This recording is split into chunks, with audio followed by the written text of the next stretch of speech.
As you watch this 3-minute video on co-planning, focus on the 2 questions. What did the special ed teacher prepare prior to the meeting, and how is a goals at a glance document beneficial in co-planning? So to begin, I just thought we'd do a warm-up and a hook on Monday to bring them into the text.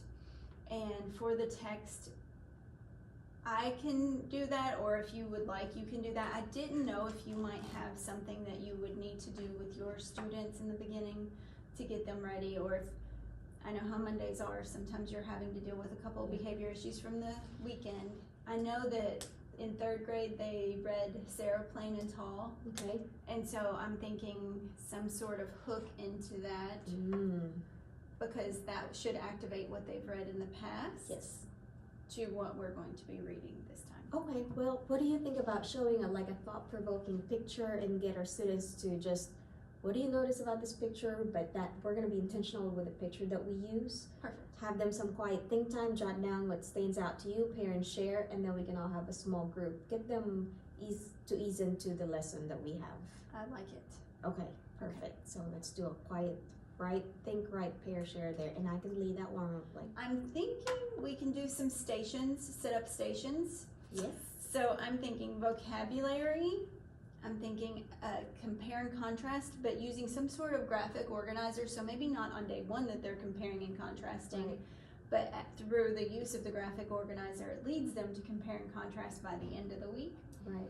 And I'm also thinking about responding to text by writing.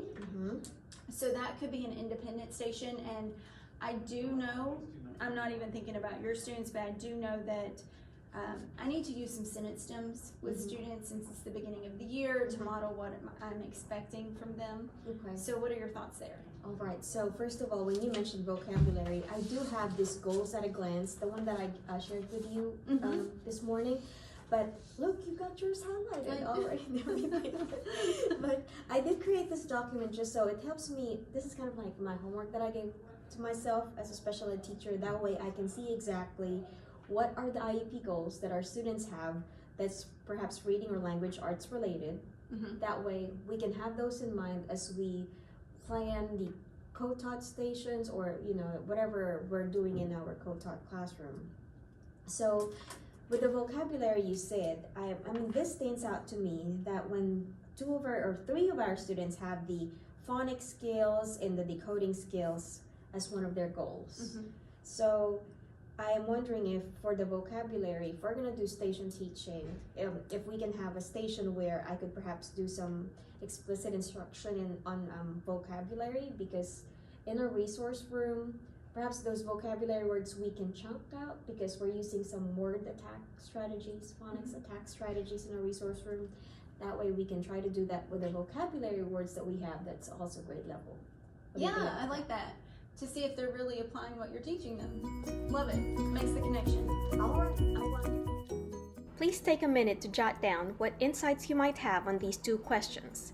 Thank you for watching.